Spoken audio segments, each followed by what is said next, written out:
Well, there's something about doing it by hand that you'll never get the same from a computer. Something that's a lot more natural, and there's a lot more creative freedom, because when you're drawing it, there's no restrictions.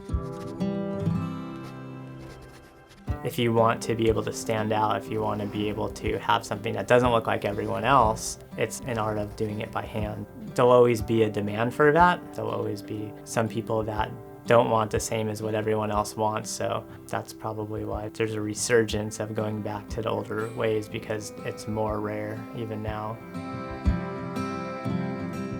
When I started doing this, it wasn't a popular thing. Woodworking wasn't really interesting to most people, but I think through the social media and through the web, it's become interesting for people who sit in their desks to watch someone use their hands and create something. When we make a piece of furniture, I mean, this stuff doesn't really go bad. Even if it's beat on for 50, 100 years, it still can be sanded back and refinished. It should last a lifetime. There's no reason it shouldn't.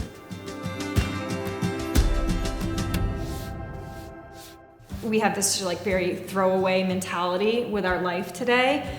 And so every piece that I make with the intent that it's timeless and it can blend in with lots of different homes and aesthetics and people's style. It's not gonna just be disposed of when people don't like the color of it anymore. Buy something that you really love, make sure that you do want it for years to come. I just think it's important.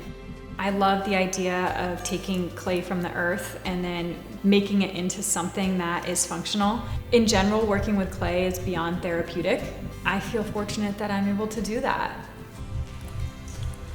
I think I've definitely learned how to embrace imperfection. The more that I've created things by hand, now I can really appreciate it because I know what goes into it. When things are truly crafted, then each thing is a characteristic that makes it unique. I think a lot of time before I didn't realize the value and the effort, the time that goes into making something like that, where now I want to support other businesses that do that. I appreciate whenever if I do purchase something that has all the time, the story that goes into it, then I can really, just appreciate it for what it is. When the guys are working and they mess up something, they gouge a corner or they ding something or they leave a mark in it, and I tell them, I'm like, that's showing that it was done by hand. Leave that. No one's gonna notice that but you. And that's the thing to me is more important. And like some of the old school woodworkers who I looked up to, and they would leave their tooling marks in the finished pieces because that was an indication it was hand done. The computers can do so much these days, it just doesn't look like it was done with these things. And that's what's more important, and that's why we do what we do, I guess. Being a slab, every one is completely different than the next, so you have to tweak every little design a little bit. I personally like the most messed up pieces of wood because they're the most challenging. There's nothing perfect about it usually. It's the fact that it's imperfect, that's what I like about it. The way it feels in your hand, to the texture of the top to the bottom, there's so much intention behind it. I do enjoy when someone kind of touches my mug for the first time and kind of holds it tighter. They're like, they get it. There is so much thought behind getting it from a ball of clay to a finished product.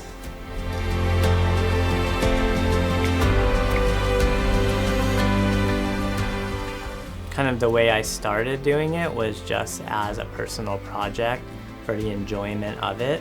And the more that I did it, the more I realized how much I did really enjoy the process, how much it did really refresh me and help me to just stand back from life and to have these physical pieces when you're finished that you can show your children that last forever.